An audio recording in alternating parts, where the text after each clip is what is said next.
What if I told you that cavemen didn't die off? That, in fact, they're still here, living within us, hidden in our DNA, our very bones? The idea that our ancestors evolved and left Neanderthals behind is a myth. What if the truth is far more unsettling? What if they never truly disappeared? Today, we're diving into the shocking truth about Neanderthals, our long-lost relatives, and how they may have shaped who we are today. It's a tale of survival, interbreeding, and untold secrets that history tried to bury. They were supposed to be gone. That's what we were taught. That Neanderthals, the hunched, primitive cavemen, vanished tens of thousands of years ago while we, Homo sapiens, triumphed. That we were smarter, faster, better. That they were a mistake of evolution, a dead end in the great tree of human history. But what if that's not true? What if extinction was never the end of their story, just the beginning of ours? The myth of the extinct caveman is one of the most powerful lies we've ever told ourselves. It shows up in textbooks, museum exhibits, even cartoons. You know the image: low brow, club in hand, grunting through the ice age. A creature that couldn't possibly survive the complex, brilliant world we built. That version of the story wasn't created by Neanderthals. It was written by us, modern humans. And like all myths, it told us what we wanted to hear: that we were the chosen ones. That the others failed, and we rose. But the truth? It's messy, and it begins with a cave. In 1856, miners in Germany's Neander Valley, Neanderthal in German, unearthed something strange. A skull, thick and long, with a heavy brow and no sign of modern humanity. It shook the scientific world. Charles Darwin had just published on The Origin of Species, and suddenly, here was evidence that humans might have ancient cousins. Instead of celebrating the find, early scientists did what we often do when confronted by the unfamiliar. They labeled it a savage. A failed prototype. A missing link better left behind. For over a century, Neanderthals were framed as dumb, brutish, and destined to die out. But cracks in that narrative began to form, not in the bones, but in our understanding of what it means to be human. For over 100 years, Neanderthals were portrayed as evolutionary losers, stumbling shadows of real humans. Textbooks describe them as slightly smarter apes, unable to speak, create, or think abstractly. The assumption was simple: they died because they were inferior. It was Darwinian destiny, or so we thought. But the bones had a different story to tell. In France, Spain, Iraq, and deep beneath the soil of Europe and Western Asia, Neanderthal remains kept appearing. But this time, researchers started to look closer. In Shanidar Cave, scientists found a skeleton buried with pollen from flowers, possibly an ancient funeral ritual. In another cave, a child's bones were surrounded by tools and animal remains, arranged with care. These weren't random deaths. These were burials. And burial means something powerful: memory, emotion, culture. Suddenly, the brutish caveman began to look more and more like us. Further discoveries pushed the boundary even more. Neanderthals created tools so advanced that early researchers refused to believe they'd made them. They worked hides, made clothing, used pigments, even created cave art long before Homo sapiens arrived. So why did the myth persist? Because rewriting history is uncomfortable. It means admitting we didn't just win, we may have absorbed them. Or worse, replaced them. And in the race to define what it means to be human, Neanderthals were treated like the failed audition. But here's the twist: you've never actually seen a Neanderthal. Not really. Every museum reconstruction, every wax figure or documentary face, they're all built from assumptions. Slight changes in bone angle, a guess about skin tone, a bias toward how human we think they should look. And guess what? The more we refine the science, the more they look like us. Because the real myth wasn't that Neanderthals were different. It's that they were ever separate to begin with. Somewhere, 50,000 years ago, in a forest clearing or cave mouth lost to time, two humans, one Homo sapiens, the other Neanderthal, may have locked eyes. Did they fight, flee, or speak, somehow, through gestures and grunts shaped by survival? We don't know the words they shared, but the consequences echo in our very bodies. Because the truth is, we never truly replaced them. We met. We mingled. We mated. And because of that, they're not gone. Not really. In 2010, a scientific breakthrough shattered the last wall in the extinction myth. A fragment of Neanderthal bone was sequenced. The DNA, still readable, still alive in a way. And when researchers compared it to the genomes of living people, they found something stunning. We carry them inside us. Today, nearly every person with ancestry outside Africa holds between 1% and 2% Neanderthal DNA. That means over 1 billion people walk this earth with a legacy of so-called extinct humans in their blood. Think about that.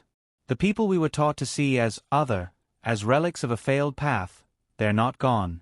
Their fingerprints are on our immune systems, our skin, our brains, even our emotions. Some of the very traits that help them survive, resistance to cold, metabolism for harsh diets, still shape our lives today. So what does extinction mean when the dead live on in the living? The myth of Neanderthal extinction didn't die quietly. It died under the weight of evidence. But perhaps it never should have existed in the first place. The story was never about them versus us. It was always about we, messy, merging, adapting humans navigating a brutal, beautiful world. They weren't erased. They were absorbed. Cavemen didn't die off. They became us. What if the key to the greatest mystery in human history wasn't buried in dusty caves, but hidden inside you? Inside every cell of your body, there's a microscopic library, your DNA. A blueprint that shapes who you are and where you came from. For decades, scientists believed Neanderthals were gone, their story lost forever. But in 2010, that belief shattered like fragile bone. Using cutting-edge technology, researchers sequenced the DNA from a Neanderthal bone discovered in a Siberian cave. What they found changed everything. The Neanderthal genome wasn't just a collection of ancient letters. It was a message, one that echoed in the genomes of living humans. Suddenly, it became clear. Neanderthals weren't just a footnote in history. They were part of us. Their genetic code mingled with ours tens of thousands of years ago, leaving a hidden legacy written in the blueprint of modern life. This wasn't a rare accident. Most people outside Africa carry between 1 and 2% Neanderthal DNA, fragments of a past encounter written in our genes. These remnants affect everything from our immune systems to our skin, even how our brains function. The discovery flipped the script on human evolution. Instead of a clean break between species, we found tangled branches. Lines blurred, and the old story of us versus them began to dissolve. What does this mean? It means the story of Neanderthals and humans isn't just about extinction. It's about connection, about survival, adaptation, and the strange, beautiful way life intertwines. But the genetic trail only deepens the mystery. How and why did these ancient species mix? What happened when our ancestors met these powerful, resilient cousins? That's the question we'll explore next. Around 60,000 years ago, something extraordinary happened. Our ancestors, the early Homo sapiens, began their great migration out of Africa, a journey that would change the world forever. They traveled across deserts, forests, and mountains, following herds of animals, rivers, and shifting climates. But the lands they entered were not empty. Neanderthals had lived there for hundreds of thousands of years, masters of Europe and Western Asia. Imagine the moment when the first Homo sapiens crossed paths with these ancient residents. Did they see strangers or kin? Did curiosity or fear dominate? The genetic evidence tells us something remarkable. They didn't just coexist, they interbred. They exchanged more than just territory. They exchanged DNA. This mingling wasn't simple or peaceful. It was likely a complicated mix of rivalry, alliance, survival, and sometimes violence. A dance of two species trying to endure in a harsh Ice Age world. And through this intimate contact, our genomes were forever changed. But the story doesn't end there. Some genes carried from Neanderthals gave early humans powerful advantages: resistance to cold, immune defenses against new diseases, adaptations to different diets.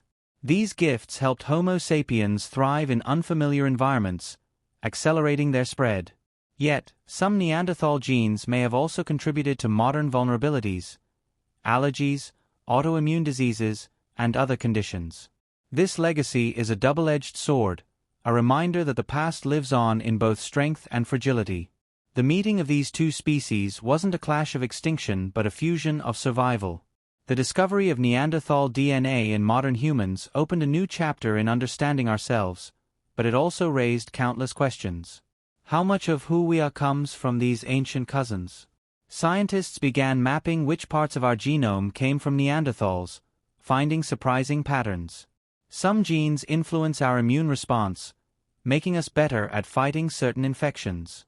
Others affect skin and hair traits, hints of adaptations to colder climates Neanderthals faced for millennia. But the most fascinating findings lie deep in the brain. Certain Neanderthal genes seem to influence mood, behavior, and even risk of neurological disorders. Could this ancient heritage explain parts of our nature, our fears, instincts, or creativity?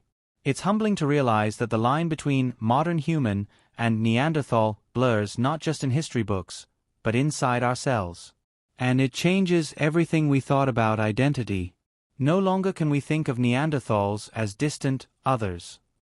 Instead, they are part of the story of us, a living thread woven through the fabric of humanity. Their legacy survived climate upheavals, survival battles, and millennia of change by becoming part of who we are. So next time you look in the mirror, remember, the ancient world lives within you. You carry the story of those early encounters, the survival struggles, and the merging of worlds. Because cavemen didn't die. Imagine standing face to face with someone unlike anyone you've ever seen, taller or shorter, stronger or different, speaking in strange sounds or silent gestures. This was the reality for early Homo sapiens when they encountered Neanderthals tens of thousands of years ago. What happened in those first moments? Did fear spark violence? Did curiosity ignite cautious peace? Or was it something far more complex? A tangled web of conflict, cooperation, and survival? Archaeological sites reveal overlapping footprints, tools, and campsites, evidence that these two species not only crossed paths but shared landscapes, hunting grounds, and possibly even stories. These encounters weren't simple. They were layered with tension. Neanderthals had survived ice ages, mastered stone tools, and adapted to harsh climates. Homo sapiens arrived with new technologies, social networks, and expanding populations. It was a meeting of equals, rivals, and potential allies. And from this collision, relationships formed, some violent, some cooperative, and some surprisingly intimate. But what did intimate mean in a prehistoric world? How did these species connect beyond survival? The answer is hidden in the evidence left behind, from interbred DNA to shared cultural practices. This chapter uncovers the human side of this ancient encounter, stories of conflict, alliance, and the powerful forces that shape the future of humankind. The story of Homo sapiens and Neanderthals isn't one of simple conquest. It's a complicated dance of competition and collaboration. On one hand, evidence points to fierce rivalries. Stone tools from both species have been found at the same sites, suggesting competition for resources like game and shelter. Signs of trauma on Neanderthal bones hint at possible violent encounters, wounds that could have been inflicted by weapons, perhaps in clashes over territory. Yet, cooperation was also possible, maybe even necessary. Groups likely exchanged knowledge, sharing hunting techniques, survival strategies, and even genes. Some caves show mixed layers of tools, indicating overlapping or shared use rather than outright hostility. This dual reality challenges the old narrative of simple extinction by violence. Instead, it paints a picture of two species navigating a harsh world, balancing competition with moments of uneasy alliance. And then, there's the evidence that pushes this relationship into the realm of the deeply personal, into breeding. Genetic research confirms that Neanderthals and Homo sapiens didn't just meet. They mated, producing hybrid offspring that carried genes from both lineages. This wasn't accidental. It suggests ongoing contact and, in some cases, integration. These encounters likely varied, from hostility to affection, fear to curiosity. Such complex interactions raise profound questions about identity, culture, and what it truly means to be human. Did these relationships influence the survival of both species? Did they blur the boundaries between us and them? As we peel back the layers, the prehistoric world feels less like a battlefield and more like a crossroads of life's grand experiment. Interbreeding wasn't just a biological event, it was a profound moment of connection that reshaped our species' destiny. Imagine the courage it took for two different humans, separated by thousands of years of evolution, to bridge that gap. No language, no shared culture, just raw instinct and survival driving these encounters. The children born of these unions carry the combined strengths of both species. Strong bones, keen senses, and survival skills passed down through generations.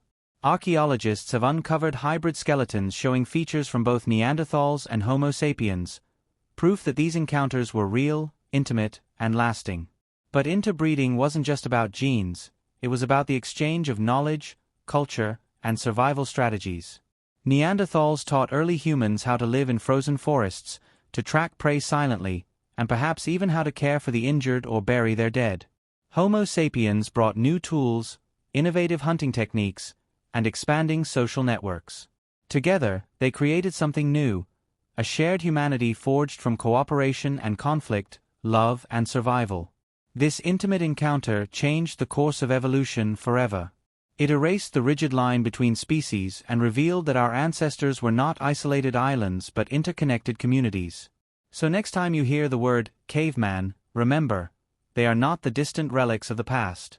They are your ancestors, woven into the story of who we are. Proof that survival isn't about domination, but connection. The story of human evolution is no simple line, it's a tangled forest, full of branches we never saw coming. Beyond Neanderthals and Homo sapiens, scientists have uncovered mysterious ghost species, ancient relatives whose bones are rare or missing, but whose genetic fingerprints linger in our DNA. One of the most startling discoveries came from a small finger bone found in Denisova Cave in Siberia. This tiny fragment belonged to a previously unknown human species, the Denisovans. We know almost nothing about them, no faces to imagine, no clear stories, only the whisper of their existence carried in the genes of people living today. But their legacy is profound. Some populations in Asia and Oceania carry up to 5% Denisovan DNA, a hidden inheritance from a species that vanished tens of thousands of years ago. This discovery opened a floodgate of questions. How many more unknown human species walked the earth? How did they interact? And what happened to them? These ghost species are shadows in our past, invisible except for the traces they left behind in our genes, a haunting reminder that human history is far more complex than we imagined. The ghost species weren't just distant cousins, they left living descendants walking among us. Genetic studies reveal that Denisovans, Neanderthals, and possibly other unknown human groups interbred with early Homo sapiens, producing hybrid children who carry the legacies of multiple species. These hybrid offspring were more than biological curiosities. They were the living bridge between worlds, blending traits that help humans adapt to diverse environments. For example, some Tibetan populations owe their ability to thrive at high altitudes to Denisovan genes, granting them enhanced oxygen processing in thin mountain air. Similarly, Neanderthal genes contribute to immune system resilience against ancient pathogens, crucial in new and changing ecosystems. But these hybridizations weren't one-offs. They likely happened multiple times, across different regions, shaping the genetic landscape of humanity. These hybrid children remind us that human evolution is not a story of isolated tribes but a network of intertwined lives and shared destinies. They challenge our idea of species, and force us to reconsider what it means to be human. Because in this tangled family tree, we find a shared history, one of connection, survival, and the mysterious power of life to persist. If these ghost species left such a mark on us, why did they disappear? The question haunts paleoanthropologists. Denisovans vanished without a trace of large settlements or clear archaeological sites. Neanderthals faded out around 40,000 years ago, their populations shrinking amid climate turmoil and expanding Homo sapiens. But extinction wasn't a simple wipeout. Instead, it was a slow fading, a complex process influenced by competition, climate shifts, and interbreeding. Some populations may have merged into ours, losing distinct identities but passing on their survival tools. Others may have been driven to isolation, unable to adapt fast enough. The ghosts of our past remind us that survival in the Ice Age wasn't just about strength or intelligence.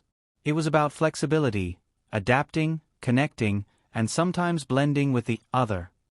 Their disappearance leaves an unfinished story, one we continue to uncover through genetics, archaeology, and the evolving science of our origins. And as we do, one truth becomes clear. The human story is not a tale of solitary triumph, but of many voices joining together. Some lost, some alive within us. Because cavemen didn't die off. They became us. Look in the mirror. Beyond the skin, bones, and muscles lies a hidden story, one written in strands of DNA passed down through tens of thousands of years. The Neanderthals and other ancient relatives aren't just shadows in our past, they are alive inside us. Every breath we take, every illness we fight, every memory we form carries echoes of their existence. Scientists have mapped Neanderthal genes in modern humans, revealing surprising influences on our biology. Some genes help us resist viruses, others shape how our skin reacts to sunlight. These are gifts from ancestors who survived brutal Ice Age winters. But this legacy isn't just physical. Some studies suggest Neanderthal DNA influences our brains, affecting mood, behavior, and even how we process pain or fear. It's humbling and strange to think that part of what makes us comes from a species once thought to be primitive and extinct. Yet, this ancient heritage is a double-edged sword. While some genes help us adapt, others may increase risks for allergies, depression, or autoimmune diseases. This complex inheritance reminds us that survival is never perfect. It's a constant balance of benefits and costs, of old traits mixing with new. Beyond physical traits, the Neanderthal legacy may shape our thoughts and feelings in ways we're only beginning to understand. Recent research shows that some Neanderthal genes influence neurological functions, affecting mood regulation, attention, and even susceptibility to mental health conditions. Could part of our creativity, resilience, or caution come from these ancient ancestors? Perhaps some of the instincts that helped Neanderthals survive harsh Ice Age environments still whisper in our minds today. These findings challenge the old stereotype of Neanderthals as slow or unintelligent. Instead, they hint at a rich emotional and cognitive life, one that contributed to our own. The ancient world wasn't a simple contest of brains. It was a blending of minds, emotions, and experiences. This shared mental heritage deepens the connection between species, turning what once seemed like strangers into distant cousins. And it opens a new window into understanding human nature, complex, layered, and shaped by a past far richer than we ever imagined. Understanding the Neanderthal legacy within us isn't just about science, it's about identity. It forces us to rethink who we are and where we come from.